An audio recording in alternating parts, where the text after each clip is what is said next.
semakin luas lagi ya Ustadz nih rasa cinta kita, semakin bertumbuh lagi rasa sayang kita mungkin tentunya bukan sesama manusia ya, tapi kepada Allah ya Ustadz ya.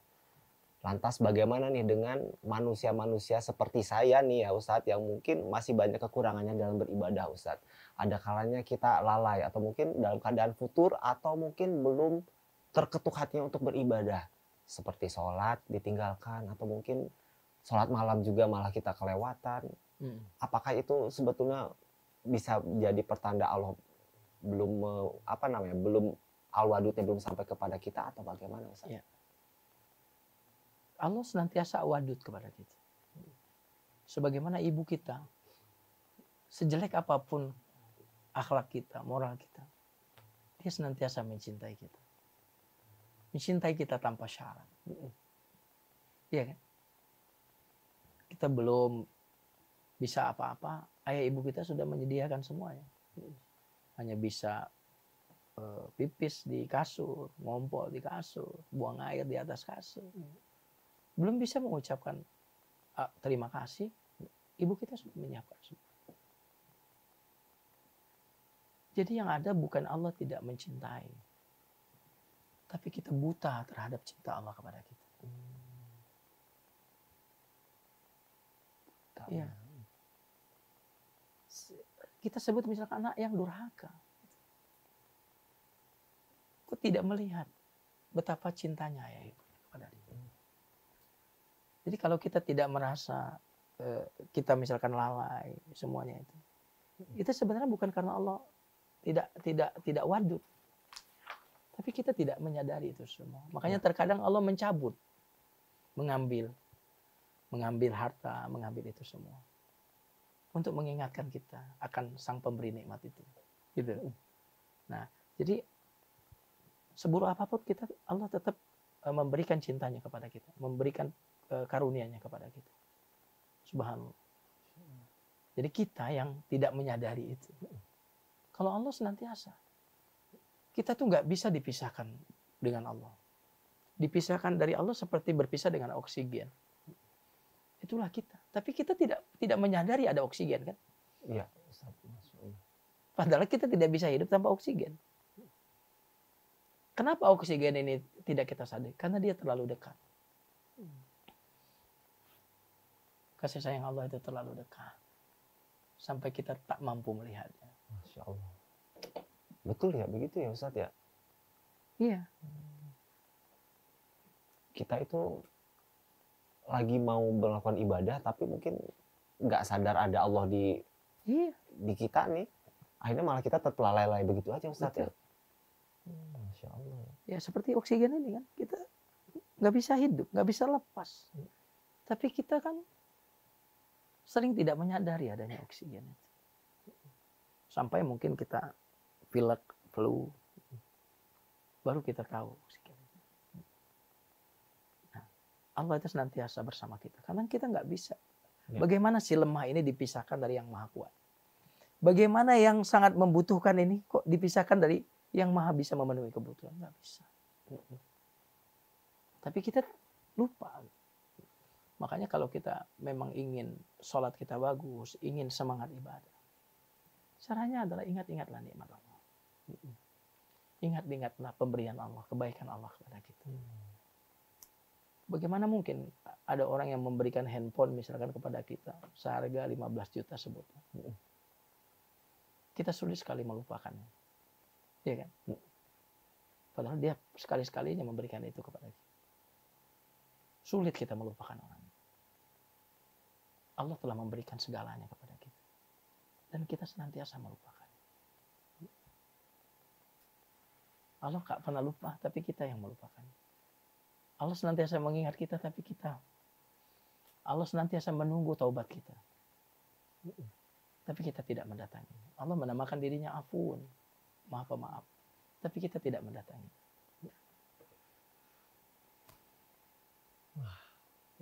Harus peka nih saya nih Ustadz ya. Betul. Gimana ada orang ngasih bunga kok berasa kita ada mengungkapkan cinta. Tapi sang pencipta bunga kita nggak sadar. Bahkan ada orang yang bisnisnya bunga loh. Jual bunga, tapi orang ini tidak sadar. Buah bunga itu dari al-wadud. Lihat, kita lihat ya, warna buah-buahan yang bervariasi. Iya. Kenapa kok warna-warni itu? Warna-warna yang indah, bentuk-bentuk yang berbeda, bahkan kadang-kadang wanginya. Wanginya, betul. Kenapa ada wangi itu? Iya ya. Kenapa Allah ingin mengungkapkan cinta kepada kita?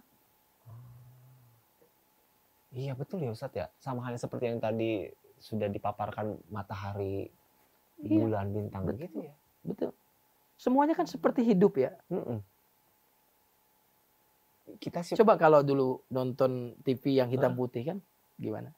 wah, Nggak berasa. nggak berasa. Coba ikan di laut tuh warna-warni. Oh, menarik itu Ustadz ya, Masya Menarik. Allah. Dan warna tumbuh-tumbuhan, ya, bunga-bunga yang berbeda semuanya. Itu kan sebenarnya sebuah keindahan. Iya.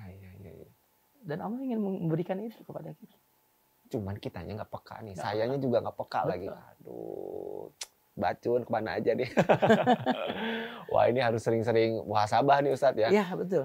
Cuman perihal tentang manusia ini yang Hmm. terkadang mungkin belum Allah berikan ya sifat al-wadud itu tadi kepada kita ya. Apakah hanya orang-orang terpilih saja Ustadz yang memiliki sifat tersebut? Iya. Atau bagaimana nih? Ya, semua sifat itu sempurna ada pada Allah. Dan semakin baik hubungan kita dengan Allah, semakin kadar sifat-sifat Allah itu akan ada pada kita. Makanya Nabi Muhammad adalah manusia yang paling baik hubungannya. Iya. Karena itu Nabi Muhammad itu cintanya itu untuk al-alamin, rahmatan lil alamin. Oh, iya. Subhanallah. Jadi dia sudah selesai dengan dirinya. Cintanya itu meliputi seluruh alam semesta. Kenapa? Karena hubungannya dengan Allah baik. Maka nama Allah, sifat-sifat Allah itu akan kita akses dengan baik. Iya. Semakin kita jauh dari Allah, maka kita tidak mengakses sifat-sifat Allah itu. Sabur, misalnya maha sabar. Kita kan maunya tergesa-gesa. Lebih cepat, lebih baik kan gitu. Apalagi kalau sekarang multitasking. Allah sabur. Maka kalau kita memperbaiki hubungan kita dengan Allah, maka kesabaran itu kan ada. Wasta'inu bis sabri was shalah. Salat dan sabar digandengkan. Bagus salatmu, bagus sabar. Sabar. Maka kita itu akan mendapatkan sifat-sifat mulia. Ya, itu akan sesuai dengan kadar keterhubungan kita dengan Allah Subhanahu wa taala. Maka betapa butuhnya kita dekat sama Allah.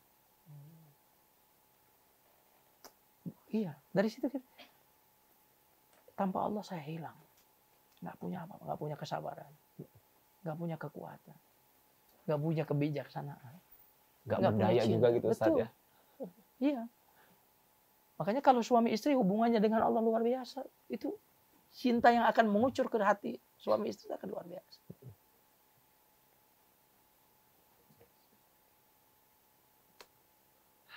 Ciptakan rasa cinta kita ya Allah. Iya betul, kita doa kepada itu. Ya Allah, penuhi hatiku dengan cinta. Penuhi hatiku dengan cahaya.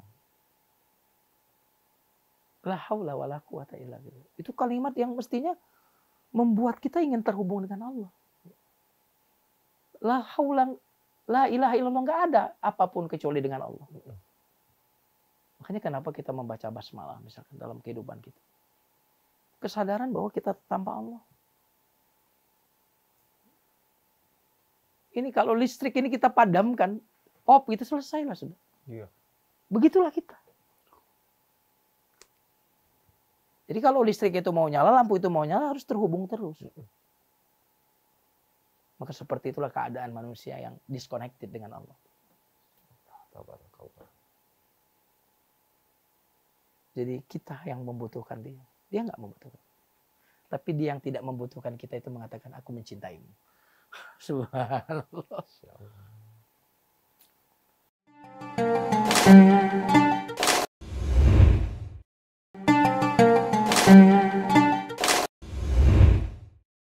Ya Ustadz tadi kan Ustadz sempat menyinggung juga perihal ibu ya, orang tua kita nih ya. Teringat ibu itu saya langsung tertegun Ustadz. Orang tua ya khususnya ibu, dan saya yakin di luar sana juga banyak yang merasakan. Ini saya pribadi begitu mendengar kata-kata ibu langsung teringat begitu jahatnya saya gitu sebagai seorang anak gitu ya. Entah itu akhirnya kita jadi malah tidak menuruti apa perintah orang tua, kemudian malah meninggikan suaranya, tidak menuruti semuanya, padahal itu sebetulnya untuk kebaikan kita ya Ustadz ya. Nah, dan sekarang kita ingin tentunya semua itu kembali secara baik-baik saja ya, komunikasinya dan semuanya.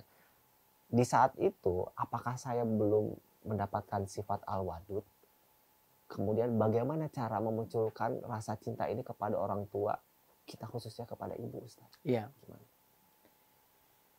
Ada doa yang membuat kita senantiasa menyayangi ibu kita. Dan itu disebut oleh Al-Quran. Wa qur rabbirhamhuma kama rabbayani shaghir. Iya, betul. Jadi kata kama rabbayani shaghira itu yang akan menumbuhkan cinta. Sebagaimana mereka telah mengorbankan segalanya untukku. Menyayangiku tanpa syarat. Sebagaimana. Kata sebagaimana itu membuat kita mengingat. Makanya mengapa Al-Quran itu ketika berbicara tentang berbakti kepada kedua orang tua. Wassaynal insana biwalidaini ihsana. Kami perintahkan kepada manusia untuk berbakti kepada kedua orang tuanya. Lalu yang diceritakan ibu. Hamilnya, lemah di atas lemah. Ya kan? Ya. Kemudian menyusui. Itu disebutkan. Kenapa? Karena memang boleh jadi memori kita tidak ingat di masa-masa itu. Maka untuk menumbuhkan itu, maka kita perlu kalau memang ada foto masa kecil kita sama ibu kita, kalau ada video kita, video mungkin waktu kita sakit, di mana ibu kita tidur di sebelah kita, memeluk kita. Ketika kita mengingat-ingat seperti itu akan tumbuh. Karena manusia itu pasti jatuh cinta kepada siapapun yang berbuat baik kepada diri. Manusia adalah budak bagi siapapun bagi yang berbuat baik kepadanya. Kalau kita mengingat-ingat kebaikan ibu, pengorbanan ibu, kasih sayang ibu, maka akan tumbuh. Tapi tak akan pernah kita bisa membalas cinta ibu kita. Ya. Karena dia mencintai kita untuk kepanjangnya umur kita. Tapi kita mencintai mereka untuk waktu yang tak lama lagi mereka akan pergi meninggalkan kita. Ya. Mereka mencintai kita tanpa syarat. Kalau kita mencintai mereka, karena mereka sudah berbuat baik kepada kita. Ini nggak akan pernah. Nah, jika kepada ibu saja kita merasakan perasaan seperti itu. Lalu bagaimana kepada sang pencipta ibu di seluruh dunia? Di Madinah itu pernah terjadi ada tawanan perang itu, ada tawanan ibu yang punya anak kecil. Lalu para sahabat Rasul bersama sahabat melihat ibu ini gelisah. Dia tengok kanan, tengok kiri di Madinah. Ternyata ibu ini telah kehilangan anaknya. Anaknya yang masih baru jalan itu. Baru bisa jalan, mana nih anak, gelisah. Dia lari ke sana lagi lihat cari anaknya. Tiba-tiba ketemu anaknya, lalu dia gendong, dia peluk, dia susui, anak ini tertidur. Lalu Nabi bersabda, apakah kalian akan mengira bahwa ibu ini akan melemparkan anaknya ke dalam api? Kita sahabat, mustahil ya Rasulullah. Maka Rasulullah bersabda, demi Allah, sesungguhnya Allah lebih mencintai hambanya melebihi sang ibu penyayang kepada anak.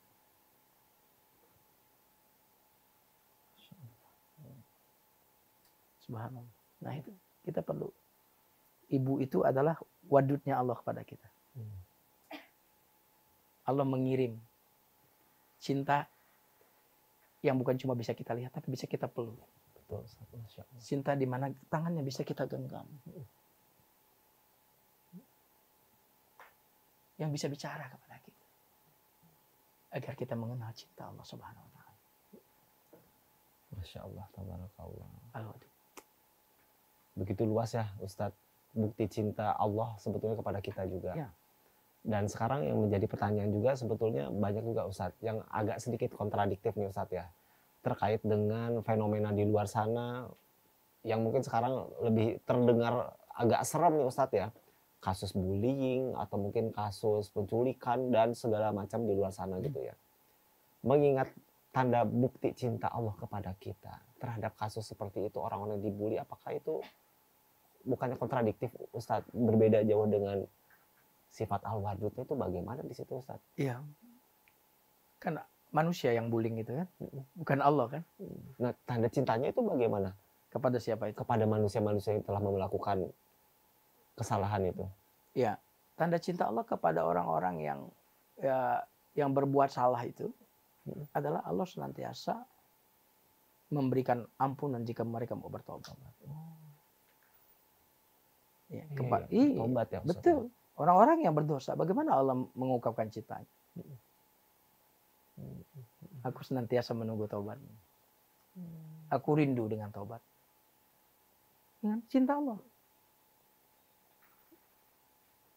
Ya makanya seorang anak yang lari dari ayah ibunya karena berbuat dosa, berbuat apa, ayah ibunya pasti merindukan kepulangan anaknya ini. Ketika anaknya ini kembali, seperti apa perasaan kebahagiaan seorang ayah dan ibu. Makanya Allah lebih bergembira dengan taubatnya hamba, melebihi kegembiraan seseorang yang berjalan di padang pasir membawa unta, berikut harta kekayaannya. Lalu unta itu lari darinya. Dia cari-cari unta itu tak dia temukan, sehingga dia kelelahan dan kecapean. Dia merasa nggak akan ketemu lagi. Dan di padang pasir dia tidak bisa melakukan perjalanan tanpa unta. Akhirnya dia menggali lubang, tidur di sana dengan harapan kalau mati nanti terkubur sendiri oleh padang pasir. Saat dia terbangun, dia melihat unta itu kembali. Terbangun, dia lihat unta ada di atas berikut harta kekayaannya tadi. Lalu orang ini berkata saking gembiranya, ya Allah, segala puji bagimu, akulah Tuhanmu, engkaulah hambaku.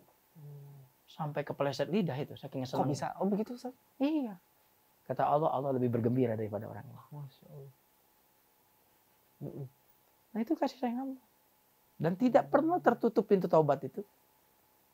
Kecuali sampai nanti orang itu nyawanya ada di tenggorokannya. Cintanya Allah. Berarti dengan taubat ya Ustaz ya. Dengan taubat juga Allah juga mencintai kita juga gitu. Betul. Ya Ustaz ya. Betul. Cinta Allah kepada orang-orang baik, Allah mendekatkan hamba ini yang baik. Cinta Allah kepada orang yang berbuat dosa, Allah senantiasa menunggu taubat seorang hamba. Oke. Ini alhamdulillah berarti untuk saya pribadi akhirnya Allah giring menuju kebaikan yang tadinya dulu juga mungkin berbuat kemaksiatan, berbuat jahil gitu Ustadz ya. Sampainya Allah senang dan mungkin bahagia juga dengan kehadiran hamba-hambanya yang bertobat seperti saya Ustadz. Ya, makanya tadi ada ayat yang dimana Allah di situ menggabungkan antara Ghafur dengan Wadud. Surah Al-Buruj, wa huwal ghafurul wadud. Dia maha pengampun lagi maha mencintai. Salah satu bukti cintanya dia mengampuni kalau kita minta ampun.